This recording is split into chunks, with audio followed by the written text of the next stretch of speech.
the inbound secret. My name is Bryce, and I'm your host for The Inbound Secret, where we're talking with top performers and health experts and sales badasses alike about their strategies to optimize their well-being and performance. Once again, this is The Inbound Secret, and let's get rocking and rolling. This is the inbound. This is the inbound. This is the inbound. The inbound. This is the inbound secret.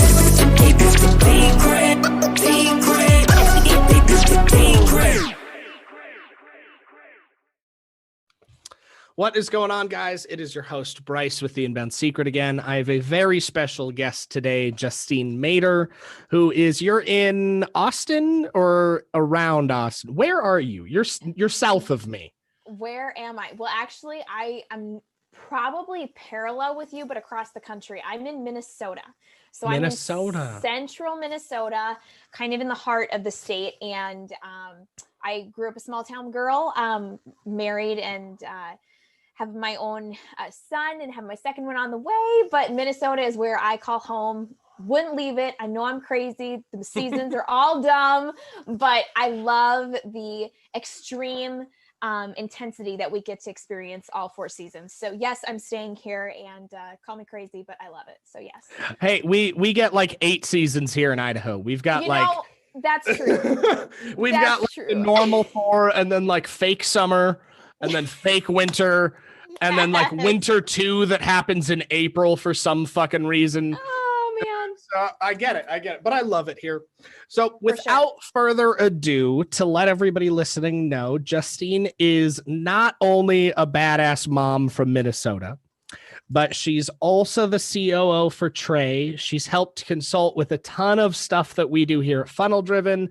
She's a partner in Virtually Limitless, as well as a few other projects we have coming out. I believe you're also an author in Limitless Expansion, and you're part of the upcoming challenge. And she's also done some incredible work with Dean Graziosi. Is that correct? Correct. Yes, man. You got this. I don't even need to be here, guys. Oh my gosh. Thank you so much. So I'm going to just let her intro herself a little bit, but I also want you to tell everybody listening where they can contact you and really what you specialize in to give them even more of a glowing recommendation. Yes, you should reach out to her if you need help, but I'll let her take over from here. Oh, Bryce, you are so good to me. Well, I'm super excited to be here on the podcast because not only are we here to deliver lots of awesome stuff, but truly connection right now is so important. And I love a huge part of my message, you guys, is showing up. And I think 2020 has really shown a lot of us who is willing to show up when the going gets tough. Who's actually going to be there through the thick and thin, whether it's in your online business, in your family, in your personal life. And for those of you that don't know, I focus on life and business in my coaching, and I focus on mindset, accountability, and really becoming that best version of yourself according to your definition of success. My success definition is probably not the same as Bryce, but you know what? That's what makes it amazing. And the cool thing is the same principles apply in according to achieve that. Your habits, your mindset, your clarity, your purpose, all of that all plays a role in that. So I really am influential with helping people discover a lot of those bottlenecks that they're experiencing along the way. Regardless of where they are in the spectrum, 6, 7 figures don't matter. We're all humans. And that's the most amazing thing that I get to experience in what I do is working with humans, real people that even like my mentor, Dean Graziosi, who I've gotten so close with and now been able to kind of coach alongside, has been just so transformational because at the end of the day, it doesn't matter what you do, where you live, what you drive, we all bleed red. We're all humans that are looking to become the best version of ourselves. Whether we know it or not, we're all striving for happiness. And you are most happy when you are fulfilling your purpose. And so that is my why. And that is my drive, even when the going gets tough and Corona tries to stop us. Heck no, we're doing the thing. And so that's where technology has been such an inspiration for me. I'm not a super tech savvy person.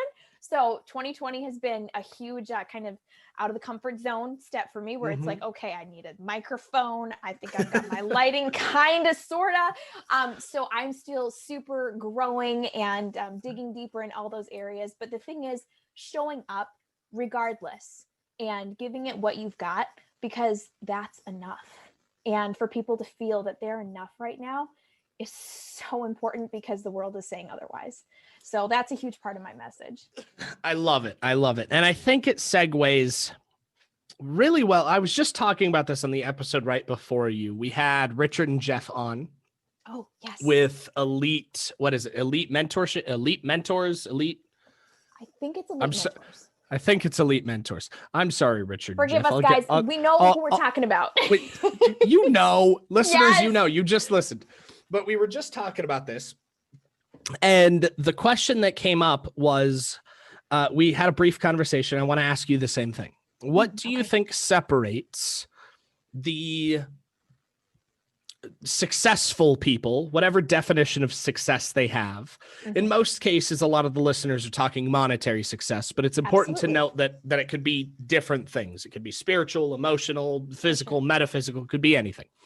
What do you think separates them and their drive to show up no matter what? Even in this crazy game of 2020, we're calling 2020, it's Jumanji, basically. I know. It's like the last 5 Jumanji movies, including the remakes, put together. It's just a crazy year. Literally, yes. But you've gone through some crazy stuff. You had appendicitis. You're having a newborn kid. Your sister was going through some stuff. You've had family and friends go through some stuff. Me over here, I had the corona for 2 weeks. And I'm so glad you're still with me, man, because, man, I don't know. It's scary. Jumanji. But exactly. But that's what it goes to. But none of us skipped a beat. You were still there for everybody at the drop of a pin if they needed you. I was still doing shows, helping clients, doing onboardings, doing fulfillment. Trey he was doing too much. That's the mother in me, sorry, but gotta love him through it, right? No, I'm teasing. So, I mean, she's not wrong. I probably was. Yes. But what do you think separates, I'm going to just say it, crazy people like us from people who don't have the same mentality? Because if you ask me, they're not different people. They're not any better or worse. They're not. What do you think that factor is? What's that light switch that went off in us that hasn't gone off in them yet? I think it's a switch that you choose to flip. Because when stuff is hard, guys, stuff is hard. It's straight up hard. And a lot of the things I've gone through are just straight up painful. Pain meds weren't taking effect. I was vomiting, unfortunately. I wasn't getting anything down. It was just one of those things that you had to mindset through. But I think the choice and the kind of that defining factor is truly gratitude. And here's why. Because in moments where you constantly feel like you've got it the worst, right? The world's against me. I've got the COVID. I've got, this client needs this person's gonna, have a problem about that. There's always gonna be something. And I think that's the tall tale sign in life. There's always going to be something. There's not going to be a perfect time. There's not going to be a perfect place. There's not going to be a perfect person, client, anything. But what can be the closest to perfect is a grateful heart, a grateful attitude, a grateful mindset, a grateful perspective. Because when you look at yourself and you're like, hey, I'm breathing, I'm actually still alive. I actually have people that want me in their life.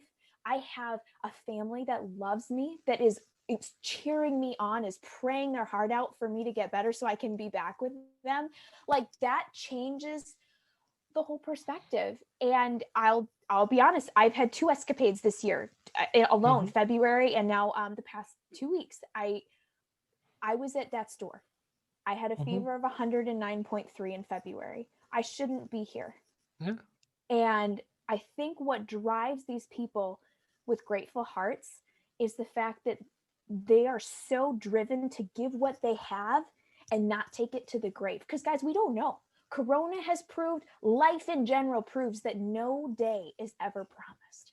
And if our purpose is given strictly to us, regardless of what that is, to be the most amazing badass in the world like Bryce, or, whatever it is, why not play full out?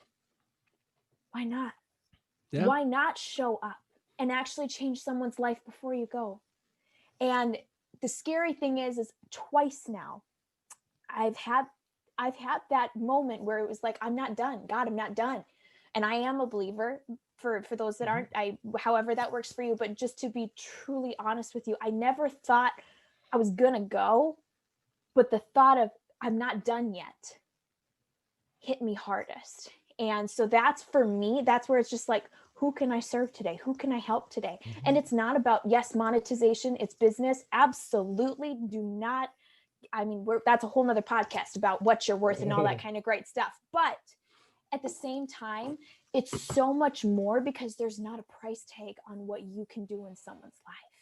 And so I think that grateful heart flips that switch without hesitation. As soon as you see your phone go off, it's like, oh man, Trey needs me. Oh, hey, Ella needs me. I'm on it, Diane. I got you. Because you already got yourself taken care of by being grateful and realizing, hey, I've got this to work with. I'm breathing. I've got a heartbeat. That's purpose. Man, I'm alive. Let's do this. It gives you a whole new, almost like a surge of energy. And even in my veins, I have goosebumps right now. It's like, I don't understand, for people that don't have it, it's not that they can't, it's that they don't realize it's within them. They're looking for it in outside sources. And I think that's the hard thing, Bryce, even for you as you're helping consult different businesses and people that are like, I have it all, but I have nothing. It just is. I love the fact that you just said that, because I couldn't have said what you just said better by any means. I couldn't have done it justice. But you ended on a note that really speaks to me on a personal level, and I know a lot of the listeners, and it speaks to a lot more than that. Sean Whalen, who I'm a big fan of, I like his methodology. I like the fact that he no holds barred. He's a badass. And he's got a really powerful story. Before he became the Sean Whalen that we all know and love, he was the definition of an American success story. He made all the money, had all the cars, had the wife, the children, the house, the country club. He had everything that we grew up being told that we should have. And he put a gun in his mouth because he wasn't happy. Right. And that's powerful, because I've been through a similar experience. July 10th of 2017 at 3 a.m., I had a gun in my mouth. And thankfully, I didn't pull that trigger. And thankfully, I've done a lot to make sure I never get back to that point. And I've done a lot to make sure that nobody else that has any ability to contact me, including the listeners, ever get to that point. Absolutely. But it's interesting. And the reason I want to touch on this is Sean, much like myself, much like a lot of the listeners, much like a lot of the people you and me are very close to, got to that point not because we had really any reason to, but because we were living for ourselves. Yep. We weren't living for anything else. And that leads me to my next question.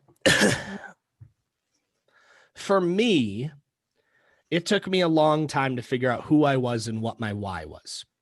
It took me a long time to figure out my purpose. Yeah. But interestingly enough, when I look back and I think about it, metaphysically, part of me already knew what it was. And I point that out because the people that haven't had that light switch flipped yet, the listeners here that haven't gotten there, I want to know your opinion on this. Do you think it's because they haven't realized that they could do it? Or do you think it's that they're ignoring it? And the reason I ask that's because I ignored it. I ignored that passion that you feel, that fire inside of you when you do something that you like. When your body physically responds to it, you know that's where you need to go. But I ignored it because I was like, no, fuck that. I need to go get paid. Right. Yep. Do you think it's that? Or do you think it's that they don't know they have it? Because to me, because I've gone through it at such an intimate level, I don't think the people that haven't flipped that light switch don't know they have something they're passionate about, that they love doing, that they have a purpose greater than themselves. Yeah. I think it's that they're, for the lack of a better term, brainwashed to ignore that because they think they have to. So here's the two-part answer that I have to that. I believe the two parallels that you kind of created, the person that doesn't know that they have this and the person that knows and ignores it anyway. I believe it's the same person at two different phases of the discovery journey, personally, because I believe many people are too scared to dig deep because it's not always pretty. It's not pretty. It's not. It's just not. No, it's not. I've had a lot of people call me out on that because I am young.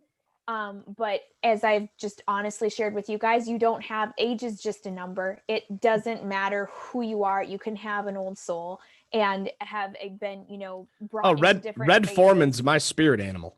Oh, like, yes. Full on. Oh, yes. So anyway, so that being said, it's one of those things. I believe it's the person that actually, if I were to come to a crossroad, do I actually want to go deeper, or am I going to just veer off and be like, I don't want to go any deeper. So I don't want to know if there is, because then I actually have to make that choice. Will I do something about it?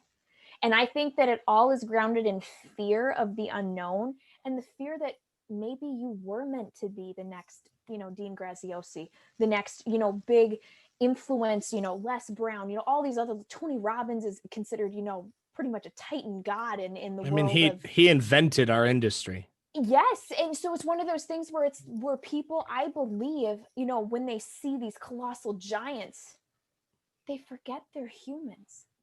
Mm-hmm. They were scared too.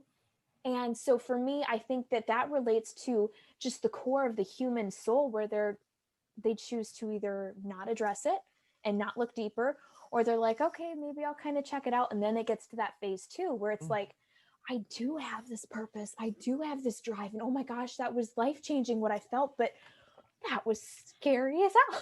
Like, do I actually want to do this? Like, is this actually real? And that's where the decision, and I think that the biggest thing is people don't realize that doing nothing is a decision, right? 100%. People are scared right now. And, they're not wanting to, I'm a coach, I have coaching and stuff, like people are not wanting to invest in coaching. People are not wanting to invest in, different things to help, move their business or really anything. That's a decision. Mm-hmm. And so it's one of those things for people to realize that inaction is the same decision that would have to be made if you would take action. There's a decision either way.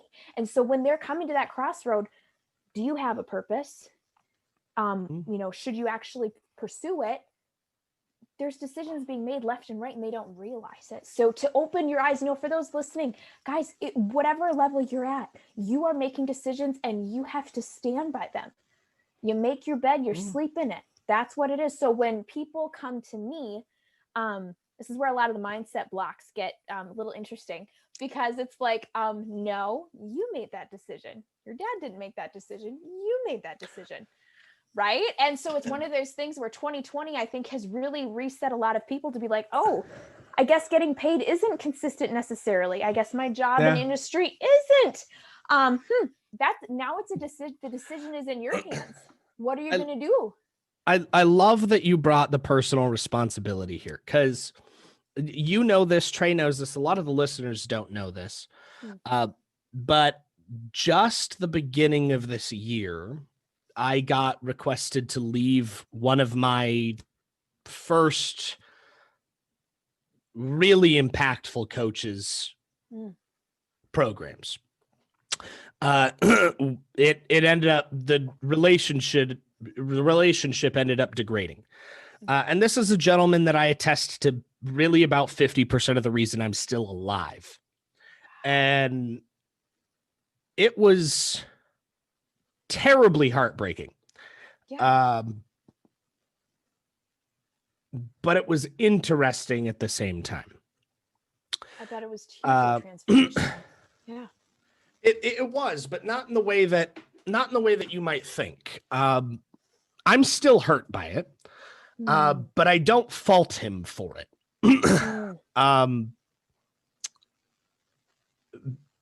That's huge what you just said there. Sorry, that's still echoing in my ears. Sorry. That's huge, you guys. If you hear that, I don't fault him for it, but I am hurt. Yeah, and the reason I say it that way is I grew a lot because of him and the experiences I went through in his program. Absolutely. Unfortunately, he, without all the information, he made a judgment call relatively hastily. And that judgment call degraded our relationship. And there were some accusations thrown around. Neither of us really handled it probably the best way. And that resulted in me leaving the program. And his accusations, while I am glad I am no longer associated, and it was a very large learning curve for me, something that one of my publishers had to point out was, why were you paying him still? And I was like, what do you mean? And she's like, well, you do everything that he coaches and teaches people on, but to a higher level. You haven't learned anything from him directly in several years.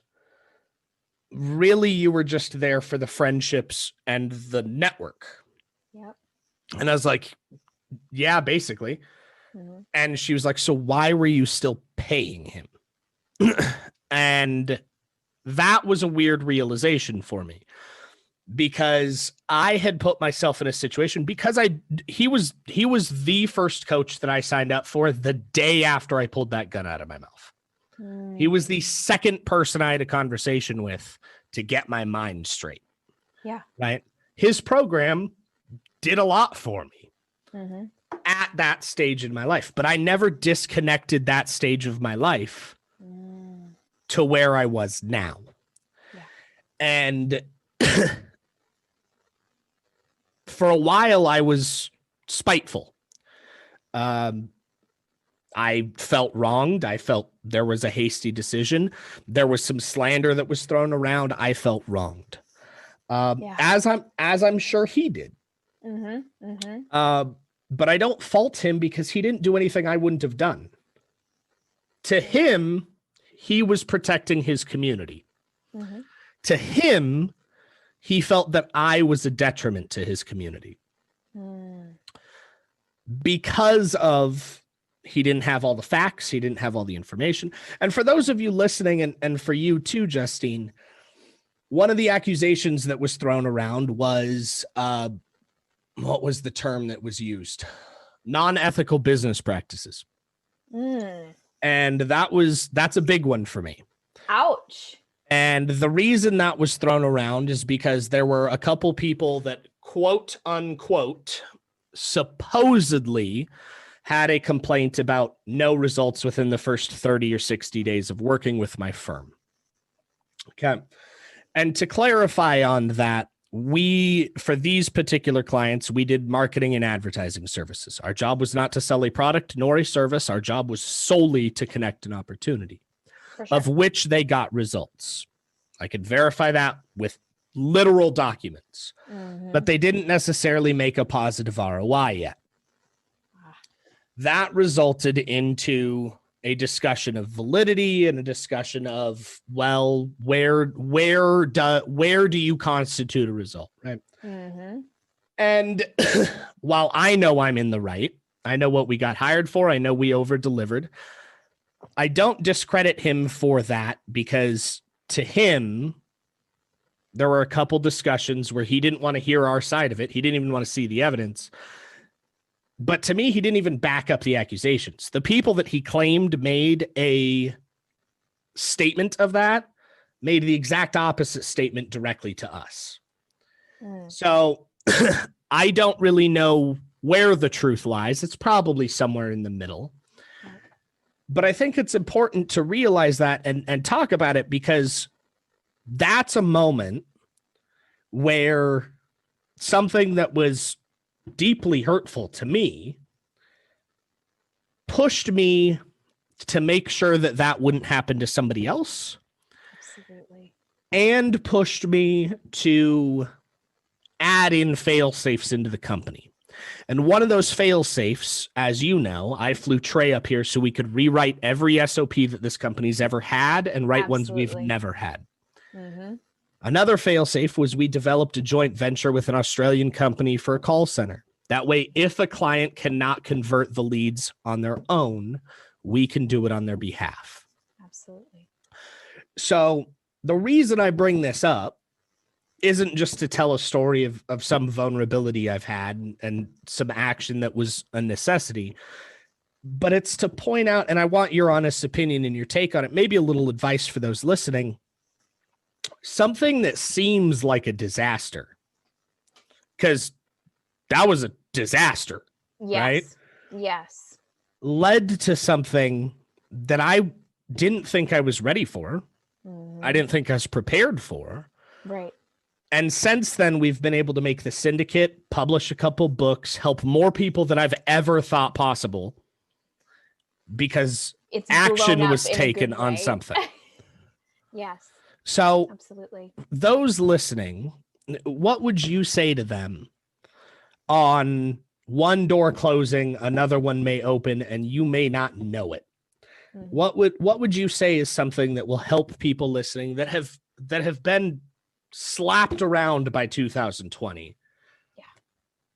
Oh my gosh. What's something that you could do that they could do today? Think about, take action on, read, look up, follow you. What is something that you can give them today that could make tomorrow brighter for them? So the number one thing that has gotten me to where I'm at, similar to you, Bryce, is knowing myself. And I think that goes back to, a little bit of the earlier discussion. Sometimes it's not pretty, but taking that self-responsibility and being like, I know my stuff. I know my protocols. I know how I treat my clients. I know what I do.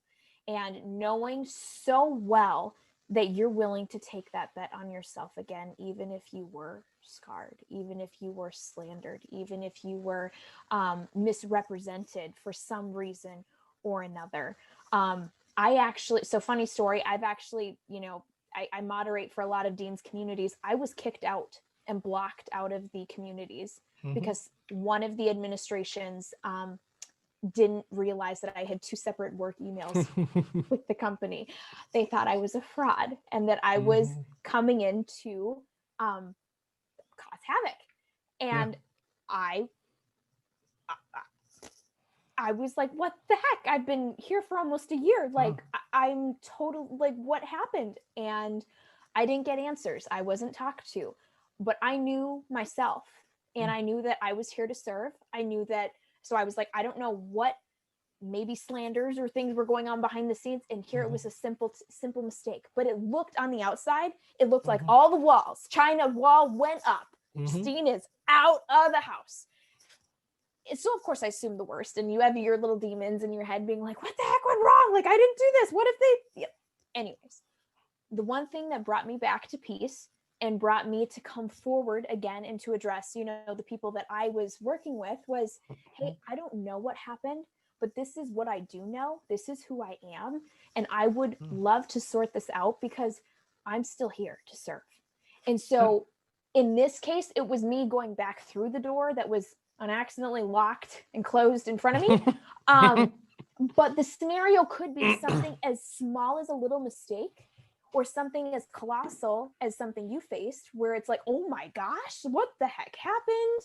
And both scenarios require the individual to draw back, take that step back. Don't do something impulsively. Please, please, please, please, please. If the one thing I could leave you with today is take a step back and breathe before you do something. Before you send that text, before you send that email, give yourself that moment to just collect all of you and your frustration and be like, okay, how do I want to respond to this? How does the best version of me respond to this? How does my hero 5 years ahead of me that's wiser, smarter, and better and all these things, how do they respond to this, right? And that's where I was able to take a best step forward and be like, hey, I'm not sure what happened, but I'm here. And I would still love to talk to you and figure this out.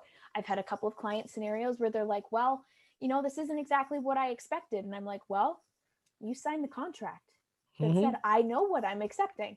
I'm sorry, is there, but not being apologetic for who you are, because you are that level of integrity. You are that person that's delivering. You are unapologetic about your services because you believe in them.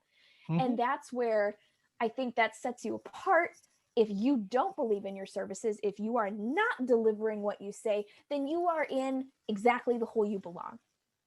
100%. So if that's the case, sort your jazz out and try again. Climb out of the hole, get restarted. But I love the fact that you said it that way. And here's why. There's something to be said about somebody who intentionally or maliciously does an action. Absolutely.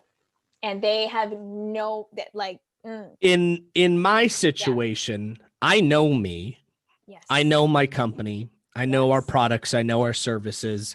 And I know that in any circumstance, whether we have a customer grievance, we have to sue somebody for something, or we have the situation that occurred earlier, that we stand behind our product and our service because we believe in it. Absolutely. And we always spend time making it better in any possible way we can. Absolutely. Over deliver every step we can. Make sure we even help people that aren't paying us. I'm still working with a client that hasn't paid me in over a fucking year, trying to figure out how to get him conversions because he didn't get them last year. That's incredible. That's incredible. That's what that's about, man. And it really boils down to, why are you doing the thing? Whatever that thing is, right? Like, this tattoo is my mantra. You were made to thrive, not just survive. Yes. There's a reason it's tattooed on my skin. There's a reason it's the company's mantra. There's a reason it's on every single one of our websites, because that's the purpose of our company. Absolutely. Even the name is funnel driven ROI. There's a reason behind it. Absolutely. Yes, spending money for advertising and marketing is great. Yes, there is a risk involved in it. Yes, worst case scenario, you may spend money and not get a dime back, but the purpose is to work towards more impact with ethics, integrity, and morals, and in turn make a profitable return. Amen. That's the purpose. Amen. That doesn't always happen as beautifully as we think it will. No. Sometimes it's a fucking struggle. Yeah. Yes, but to say the least. Purpose needs to always be there. Absolutely. And that's why, and this is going to sound weird. I don't mean for this to sound weird. Those of you listening, I'm not trying to be a dick. Okay. But that's why I'm not offended when a customer has a query, or maybe they just don't like something that happened, or maybe they stop being a client. For full disclosure, I just feel sorry for them. And I feel sorry for them for two things. They're going to keep experiencing the same pain that brought them to me because they didn't give us the opportunity to solve it for them.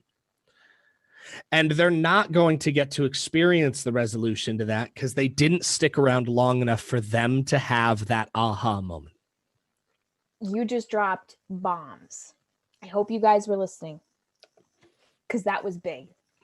That was big. And the reality is in our current stage in time, everything happens fast.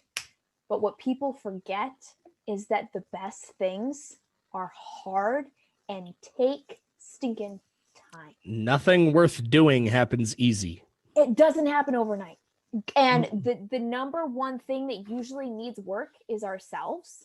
And that's the hardest thing to do, because they're not willing to stick around. They're like, well, this doesn't work. And you're like, well, you didn't actually follow A, B, and C for E, F, and G to follow through. my hands are tied, man. And then he's like, well, I'm off. I'm done. Oh, all right. And that's where, I feel like some business owners and coaches, especially in this case in time too, where people are becoming depressed and overwhelmed with outside circumstances. It is really important for you to take ownership of what is yours to own, but at the same time, to also let others walk away and be like, I did serve them to the best of my ability, and they're choosing something else, and not feel weighed down by that decision of someone else, and to let that go, like you said, confidently at peace, where it's like, you know what, they're making that decision, and I will still, be supportive and encourage them, with best of luck. But we do know that things will come back, and maybe they'll come knocking again, maybe they won't. But at the same time, being at peace with who you are, because you stand behind everything with so much, not only results that you've achieved with your clients and everything, but in the products and person that you are behind the business. That's the powerful sentiment. Yeah. And I think that's something that, like, don't get me wrong, we all want wealth. We all want success. We all want Absolutely. X, Y, Z, and we want it as fast as possible, right? Heck yeah. That's a tried and true statement, but there's something to be said. Come say hi. We've got Dulce and Tuxedo. They're going to make a guest appearance here. Hi. This is Justine. So cute. Hi. For those of you listening and not watching, we've got my Tuxedo cat, who's a little chonk. Oh, just so staring cute. at me with his little murder mittens. Yep. And then the girlfriend came in looking all majestic with him. Oh my God. I just got home, so I just want to say hi. Hi. Thanks for stopping in. It's great to see you. So glad you're doing better too. Yes. Everybody's on the health journey, getting back. Yeah, she is back to work as of beginning of the week. So she recovered from the Rona. Hallelujah. She's all happy and healthy again. Good. I got stuck with residual bronchitis. She did not, thankfully. And thank goodness, you sound amazing. Nobody would have guessed. You're rocking it. Yeah, I mean, hey, mudslide and a little whiskey does some wonders. The trick. Whatever it takes, man. There's a song that goes that way, right? Oh, man. So we've got to wrap up here in a couple minutes, but I want to ask, I'm going to ask a favor. I'm going to ask two favors. Oh, Favor one, do you have any giveaway, any white paper, any value bomb that the audience could go take advantage of that's out there that could help change their lives? And two, how can they contact you if they need your help? Ooh, I love it. So those are two really easy ones. You never know with Bryce, but those are really easy ones for me. I have a free Facebook group that is just made for more. If you search my name, Justine Mader, it's linked to my page. It's very easy to find. I have a free unit section with some of the keys that I would love to give you and have you have access to, especially during these times. You'll get to know me a little bit more, but also walk away with some tangible things that you can implement in your life, whether it's mindset, time management, accountability, some of those great things that can really transform your life starting today. I would love for you to check it out. So be sure to do that. But otherwise, my Facebook page is a great way to get in touch with me directly. I do have a website, JustineMader.com. Again, we keep it super simple, but we do have a lot of great things coming up through the Limitless brand with Bryce and Trey challenge and all sorts of great stuff in the works. So please stick around. Please keep listening to Bryce and all the great things that he's bringing your way, because there's going to be so much coming down the line. It's going to be awesome. I appreciate you making it today. I know things have been hectic for both of us. I know the audience will love this episode. It should be up in a few days. And for all of you listeners out there, stay tuned for another episode of The Inbound Secret coming at you in a couple of days. And if you haven't checked it out already, go check out the Cereal Bowl, where we get to the not so pretty side of entrepreneurship and really just operating in 2020. Thank you for joining, and we will see you on the next one. This is the Inbound Secret. Secret. My name is Bryce, and I'm your host for The Inbound Secret, where we're talking with top performers and health experts and sales badasses alike about their strategies to optimize their well-being and performance. Once again, this is The Inbound Secret, and let's get rocking and rolling. This is the inbound. This is the inbound. This is the inbound. This is the inbound.